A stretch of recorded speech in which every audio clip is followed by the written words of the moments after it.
Hi guys, welcome back to my channel. Với video chuan in Rawtuai Saum bai ka ron siam do na. Chuan Rawtuai khu thì kukara kapita a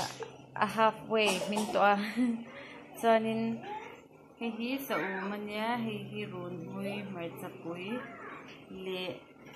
bu fai tui chi tlem ka chi a ka ro chuma hi manan. Chuan kuku ajino soda le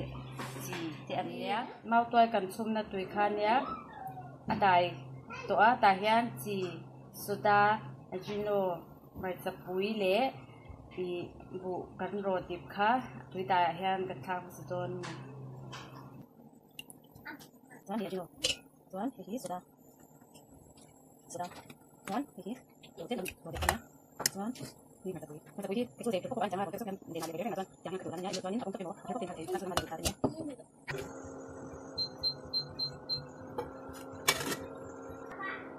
so don to a hong de ang o soda kan thak sia lo liam puru pur palang ti liam ban ta ko sia te lo te luai ni so ko na sanin kan tuai chu kan thak pe to a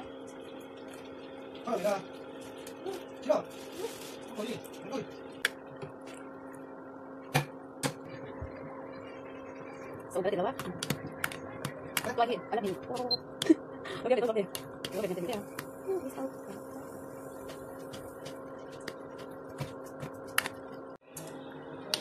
le hian toy min ma ka chu in chang char nga chuan a an le an lo te ka te sa he ka duan lo al lo de chi ka thlang ngal do ka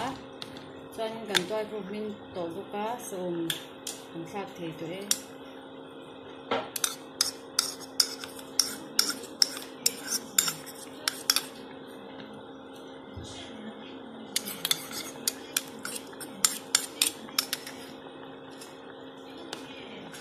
yan han liao wila ko de ku to me ku bai reng reng chu to tam hian tui en tia lom chok tar te la me hi her nyam lo ko ki mo